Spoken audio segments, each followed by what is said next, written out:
Сайн байцгаана уу? Өнөөдрийн бичлэгээ өргөхөд бэлэн боллоо.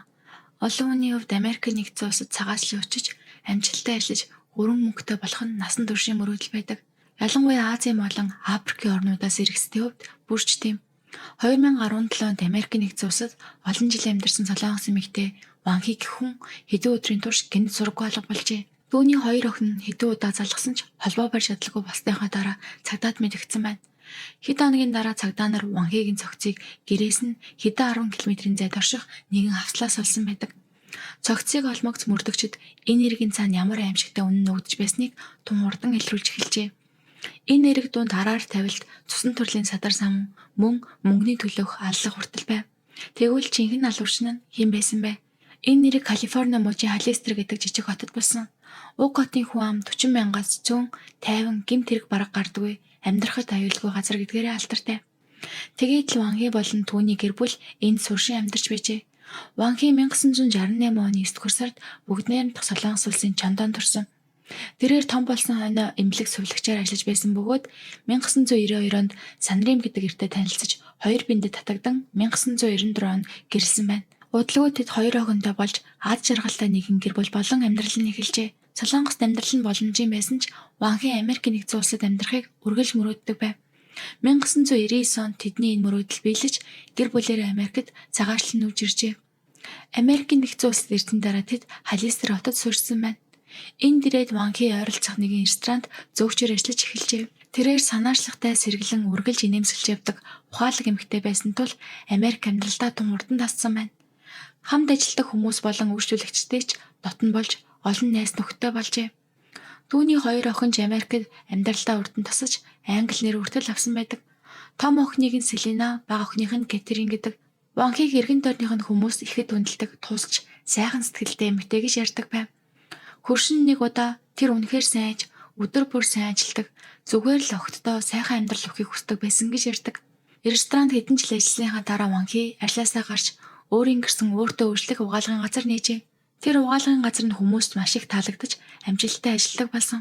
Хэдэн жилийн дараа тэд Халлистерийн хамгийн чинэлэг хорооллуудын нэг рүү нүүж амьдарч Ван Хи өөрөө хэд хэдэн үйл хөдлөх хөрөнгө авч эхэлсэн байна. Ингэж байгаа тэдний гэр бүл ихээхэн хөрөнгөтэй болсон. Зарим мэдээллээр тэдний хөрөнгө нийлээд хэдэн 10 сая долларт хүрсэн гэж хүртэл ярьдаг. Харин хүмүүсийн хамгийн их гайхсан зүйл нь тэд ийм их хөрөнгийг яг яаж хөрөмтлүүлсэн тодорхой биш. Зарим нь суглаан тодсон байж магадгүй гэж ярьдаг. Гэхдээ баяцсан ч Ван Хи амьдралын маяга бараг өөрчлөвгүй. Хуучин шигээ угаалгын газраа ажилуулдаг хэвээр байсан. Харин октоо Лос Анжелесийн хамгийн сайн хувийн сургалт сургаж эхэлжээ. Хүн бүр баян болохыг хүсдэг. Гэхдээ их мөнгө заримдаа хинч төсөөлөөгүй эмгэлийг авчирдаг юм байна. 2017 оны 12 дугаар сарын 2-нд Лос Анжелес хотын цагдаагийн газарт нэгэн залуу эмэгтэйгээс яаралтай дуудлага иржээ. Тэр уцаар ингэж хэлсэн байна. Би 5 хоног ээжтэйгээ холбоо барьж чадсангүй. Маш олон удаа залгасан ч уцаа авдаггүй. Аав маань ээж чинь Солонгос явсан гэж хэлсэн. Гэтэл Солонгост байгаа хамаатнууд ээж ирээгүй гэд байна. Дуудлага өгсөн хүн бол Ван Хигийн том охин Селена байлаа. Цагдаа нар нөхцөл байдлыг сонсоод Лос Анжелесийн цагдаа нар энэ эргийг Ван Хигийн амьдардаг хот болох Халлистер хотын цагдаагийн газар шилжүүлжээ. Удалгүй Халлистерийн цагдаа нар Ван Хигийн амьдардаг танцаг ороолын байшинд ирсэн байна. Тэд очиход тэнд Ван Хигийн нөхөр Санрын байгаа зогсохгүй бас нэг танихгүй эмэгтэй байж энэ эмэгтэйг хараад цагдаа нар баг зэрэгч учирсан. Санрын яран энэ хүн бол Солонгосоос ирсэн миний үеэл гэж тайлбарлажээ. Цагдаа нар Санрымаас таны эхнэр хаана байгаа вэ гэж асуухад тэр эхнэр маань Солонгост байгаа хамаатнытай утсан гэж дахин хэлсэн байна. Гэхдээ энэ хариулт цагдаа нарт их с ิจ гтэй санагдсан. Хэрвээ Ван Хиг Солонгос явах байсан бол ядаж огттой хэлээд явах ёстой. Үүн дээр нэмээд Ван Хигийн охин Селена цагдаа нарт 2017 оны эхээр аав нь өөрийн үеэл эмэгтэйтэй завхаарч тэр нь илэрснээс болоод ээж аав хоёр нь салгалтын асуудлаар шүүхээр явдаг болсон тухай ярьжээ. Цагдаа нар эхлээд байшинг тойруулж шалгаж үзэхэд эхний байдлаар тийм ноцтой зүйл харагдаагүй. Санрын болон үеэл эмэгтэйн гар утсыг шалгасан ч онцгой зүйл илэрсэнгүй. Гэхдээ Санрымын аваар аажмаар өөрчлөгдөж эхэлжээ. Тэр уурлаж бүр гар утсаа буцааж хүчээр булааж авах гэж оролцсон нь цагдаа нарт уламжлалтай санагдсан. Ингээд цагдаа нар нэгжлэх их шүүхийн зөвшөөрөл авч байшинг бүхэлд нь нарившин шалгах ажиллагаа эхлүүлсэн байна. Тэдний олж харсан хамгийн ихний зүйл нь зочны өрөөний шалыг цайруулагч инженеэр маш сайн угаасан байв. Шүүх шинжилгээний шинжээчид тусгай бодис ашиглан цусны шинжилгээ хийхэд шалан дээр өмнө нь их хэмжээний цус байсан улмаар илэрчээ. Мөн нохоо хашааны ард юм шатаасан байж болцгүй газрыг заасан. Үүнээс гардан мөрдөгчд цанарын бидонгийн өмнө олон жил унсан машинаа зараад гинэт машинаа сольсон болохыг мэдсэн байна. Цагдаа нар тухайн машиныг авсан залууг олж уулзахад би машиныг $1000 авсан. Машин ер нь дажгүй маш хэмт санагдсан. Гэхдээ дотор нь цагаан нунтаг их байсан. Цайруулагч чиг санагдсан. Цэвэрлэх гэж их удсан гэж иржээ. Цагдаа нар машиныг дахин наривчлан шалгахад дотор нь цусны улмар байгаа нь тогтоогдсон. Ингэж нотлох баримтууд ар араасаа гарч ирэх тусам Ванхийн амьд байх магадлал тун бага болж цагдаа нар хамгийн муу үйлбэрийг сэжиглэж эхэлсэн юм. Удалгүй том хэмжээний эрен сурвалжлах ажиллагаа эхлүүлв. Хэд хоногийн дараа маш чухал зүйл илэрлээ.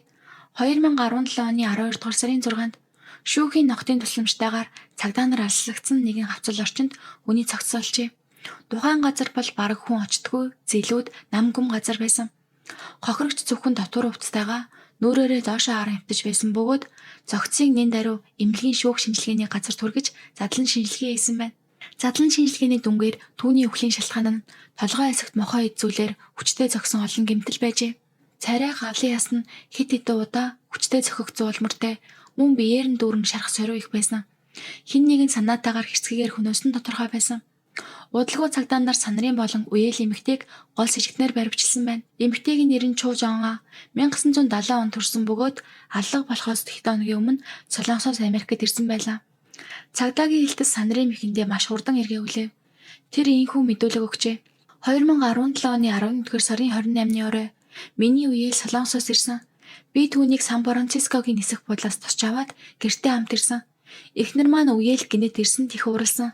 Бид хоёр их муудалцсан. Би өөрөө маш их ууралсан байсан болохоор бейсболын цохроор толгоор нь хэд хэд цохиод газар унтал нь балбсан. Дараа нь би түүний цогцыг машинд даачаад тэр хавцал руу аваач чайсан гэв. Цагдаа нар анхандаа хэрэг алидийн тодорхой болж байна гэж үзэж байтал удалгүй санарын мэдүүлгээ гинэт өөрчилөв. Энэ удаа тэр үнэндээ Ванхийг алсан хүн бол би биш. Харин миний үеэл Чуу Жонга гэж мэдүүлжээ. Түүний хоёр дахь мэдүүлэгт 11-р сарын 28-ны орой 8 цагийн үед Ванхи гэртээ орж ирэхэд Чуу Жонга тэнд байсан. Эхнэр маань түүнийг хараад их уурлаж тэр хоёр хоорондоо маргалдаж улмаар барьцалдаж зодлох болсон. Чуу Жонга уурлаж айлгахаар бейсболын цохиур шүүрж аваад Ванхийг нэг цохиж унгаасан. Дараа нь дахин цохиж Ванхийг алсан. Тэгээд бид хоёр цогцыг хамт авч яваад тэр хавцалд хайсан гэж иржээ. Ингэж санарын бүх бурууг Чуу Жонга руу түлхэж би биш тэр алсан гэж хүрдэж байв. Харин Чуу Жонга бүхнийг эрснэ заасан. Тэр цагдаа нарт би 11-р сарын 28-ны өглөө 10 цагийн үед Сан Францискогийн нисэх буудлын дээр буусан. Ойролцоогоор 11 цаг 30 минутын үед санарынтай уулзсан. Оройн бид Халистер дахь гэрлүүн явсан. Тэр үед бэрэгч Ванхи гэрт байгаагүй. Би ивч хаацсан юм бол гэж асуухад санарын найзуудтайгаа аялалд явсан. Хэд хоногийн дараа ирнэ гэж хэлсэн. Тэр үеэс хойш өнөөдрийн хүртэл би Ванхитай нэг ч удаа уулзаагүй. Би хизээш түүнийг алж чадахгүй. Та нар намайг баривчлах ёсгүй. Би энэ хэрэгт ямар ч холбоогүй. Би Солонгос руу буцаж явмаар байна гэж мэдүүлжээ. Хэрвээ Чуу Жонга хэлсэн нь үнэн бол тэр Ванхитэй огтхон уулзаагүй. Тиймээс аллах үлдэх боломжгүй байж таарна. Тэгвэл үннээ хэлж байгаа хүн нь санарын муу Чуу Жонга юу? Эсвэл хоёулаа худлаа гэж байна уу? Мөрдлөг цааш үргэлжлэх тусам үнний мөрч тодорч эхэлжээ. Цагдаа нар хамгийн түрүүнд 11-р сарын 28-ны орой Ванхи хаана байсныг камерын бичлэгээр тогтоохыг оролцсон. Камерын бичлэгээс харахад орой 8 цагийн үеэр Ванхи гэрийнхээ ойролцоох бизнес байж байгаад гараад машинаа унаад явж байгаа нь харагдав. Харин Чуу Жонга үнэхээр өглөө 10 цагийн үед Сан Францискогийн нисэх буудлын дээр газардсан нислэгийн бүртгэлээр тотлогджээ. Нисэх буудлаас Ванхигийн гэр хүртэл ойролцоогоор 2 цаг машинаар явдаг. Ванхи бизнесээсээ гэртээ ирэхэд Чуу Жонга алидийн гэрт байсан байх бүрэн боломжтой. Ингэснээр би түүнийг өрөөсөө хараагүй гэсэн Чуу Жонгагийн мэдүүлэг худал болох нь тодорхой болжээ.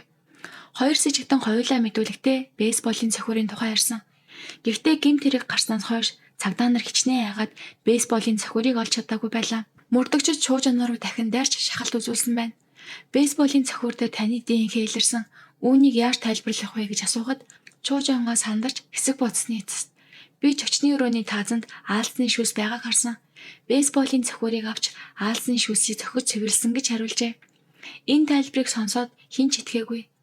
Цагдаа нар цааш нь тэгвэл тэр бейсболын цохиур одоо хаана байгаа бол гэж асуухад Чуу Жонга цагдаа нар турдагснаа ойлгож цохиурыг санарын хайсан яг хаана хайсныг би мэдэхгүй гэж хэлжээ. Цагдаа нар цааш өргөжлүүлэн мөрдөхөд шинэ баримтууд гарч ирэв. Задлан шинжилгээний тайланд Ванхи толгой хэсэгтээ маш хүчтэй цохиулж нас барсан байсан. Тэр цохилтын өвч гэмтлийн байдал татамжийг харахад жижиг битээ чуужаага тим хэмжээний хүчээр олон удаа зохиход хэцүүгээ шинжээчд үзжээ. Өөрөөр хэлбэл эрэгтэй хүн байх магадлал өндөр байлаа. Ингэснээр зогсон хүн нь санарын байж хараханд ойлгомжтой болсон. Хэд хоногийн дараа Ванхигийн нэг найз цагдаа нарт маш чухал мэдээлэл өгчээ. Тэр найз нь хэдэн сарын өмнө Ванхи надад хэрвээ нэг өдөр би өгчихвөл намайг алсан хүн бол миний нөхөр байх болно гэж хэлж байсан. Би түүнийг ингэж хэлэхэд үнэхээр цочирдож шууд л чи хүүхдүүдээ аваад Солонгос руугаа хэсэг буц 50 бай гэж зөвлөж байсан. Гэтэл Ванхи би 2 охиноо орхиод тавьж чадахгүй тэдэнд ээж нь хэрэгтэй шүү дээгээд үлдсэн гэж ярьжээ. Тэгвэл санарын ийм аимшиг зүйл хийх шалтгаан мөн тэдний оронд яг юу болж байсан юм бол өмнө нь ярьсанчлан тэдний гэр бүл анх Америкт ирээд хоёулаа л хөлөөлж амьдралаа босгохын тулд хичээнгүлэн хөдөлмөрлөж байсан. Ванхи ресторанд ажиллаж дараа нь угаалгын газраа нисэн. Харин санарын бол янз бүрийн төр ажлууд хийдэг байв. Тэдний ажил орлогын хэмжээнээс харахад тийм их хөрөнгө хуримтлуулах боломжгүй. Гэвч нэг мэдхэд л энэ гэр бүл баян болчихсон байв. Тэд өндөр зэрэглэлийн хороололд нүүж орон олон үйл хөдлөх хөрөнгө авсан. Хөрөнгө нь хэдэн 10 сая доллар гэж яригдах хэмжээнд хүрчээ. Харин энэ үеэс эхлэн санарын бензин аваар эрс өөрчлөгдсөн байна. Тэр ажил хийхээ болж гэртээ ажилгүй байнга сууж буу цуглуулдаг болж эхэлсэн. Тэдний байшинд нь нийтдээ 20 гаруй том буу, хэд хэдэн гар буу байсан нь хожим илэрчээ. Буу цуглуулж эхэлсэн Ванхиг маш их түгшээж айлгаж байв. Тэр нөхрөө зогсоох гэж бууга багасхыг хүсч байнга ярьж маргалддаг болсон ч огт амжилт олоогүй. Гэвч үүгээр зогссонгүй бүр ч аимшигтай зүйл илэрсэн. Ванхи нөхрөө үеэл чууж онготой нууц амаргийн харилцаатай байгааг олж мэджээ. Санарын өдөр болгон өрөөндөө орж чууж онготой видео дуудлагын хэдэн цагаар ярьдаг байв. Мөн тэр чууж онгод онгоцны тасалбар авч өгч Америкт ирж эхнэрийнх нь нүдэн дээр өөрийн гэр дотроо секс хийж байсан. Энэ бүхнийг төвчих гэж оролцсон ч Ванхигийн хувьд үнэхээр хэцүү байжээ. Тэгээд 2017 оны ихэр тэр шүүхэд салах өргөдлөө өгсөн байна. Гэвч тэдний дунд хамгийн том арга нь хөрөнгөө хуваах асуудал байв. Ванхи нөхөртөө юу ч өгөхгүй гэж үзэж байхад санарын харин хөрөнгийн тэн агсаас илүүг авах ёстой гэж зүтгэсэн байна. Ингэж хин энд нь таатай биш нөхцөл үүсч маргаан ширүүсээр тохиролцолд хүрч чадаагүй байдал удаан хугацаанд мухардалд оржээ. Эдгээр баримтаас харахад санарын мөнгнөөс болж эхнэрээ алсан байж магадгүй. Тэр эхнэрээ хөнөөж бүх хөрөнгийг өөрөө авахыг хүссэн байх. 11-р сарын 28-ны шөнө санарын болон чуужанга хоёр Ванхиг алхахаар ярилцаж түүнийг гэр дотор алаад хавцалд аваад шаясан гэж үзжээ. Аллагын дараа тэд юу ч болоогүй юм шиг амьдарсан. Чуужанга бүр Ванхигийн угаалгын газрыг ажиллаж шинэ эзэн болжээ. Хүмүүс Ванхи айдсан бэ гэж асуухад Солонгос явсан гэж худлаа ярьдаг байв. 2018 оны 12-р сард прокурор албан ёсоор санарын болон чуужанга нарыг хүний амь хөнөөсөн хэрэгт буруутган шүүхэж шилжүүлжээ. Тэдний хүлээж байсан зүйл бол зөвхөн шүүхийн шийтгэл байлаа. Ванхи алагдсны дараа ойр дотных нь бүгд цочирдож гашуудалд автжээ. Түүний нэг найз Ванхи үнэхээр хүчгсэн гэдэгт одоо ч гэсэн итгэж чадахгүй байна. Тэр чинь маш сайхан сэтгэлтэй, хөвгчлөлтэй, ажилсаг эмэгтэй, сайн ээж байсан. Ийм зүйл тохиолдно гэж хэн төсөөлөх билээ гэж ярьсан байдаг. 2020 оны 3 дугаар сард шүүхийн шийдвэр гарчээ. Санаримыг алгын гэмт хэрэгт буруутаа гэж үзэж бүх насаар нь хорихол оноосон байна. Үүнээс гадна иргэний шүүхийн шийдвэрээр түүнийг 2 охиндоо тус бүр 20 сая долларын нөхөн төлбөр төлөх, мөн нас барсан эхнэр Ванхигийн ямар ч хөрөнгөөс өв залгамжлах хэрэггүй гэж шийдвэрлэжээ. Эцэст нь шунхаа сэтгэлтэй автаж эхнэрээ өнөөсөн инээр юучгүй хоцорсон юм. Чуужанга мөн аллахад оролцсон гэдэг нь тогтогдож 17 жилийн хорихол авсан. Тэр шийтгэлээ хүлээн зөвшөөрч дав залдах гомдол гаргаагүй. Ингэж завхаа арилцаа цусны төрлийн садарсан мөн шуналдаа хөтлөгдсөн хоёр хүн өөрсдийнхөө эзэн нүглийн цохих шитгэлийг хүртсэн юм. Хүн бүр мөнгөтэй болохыг хүсдэг. Гэхдээ хит их мөнгө заримдаа хүн өөрөө дааш дийлхийн аргагүй ачаа болчихдог.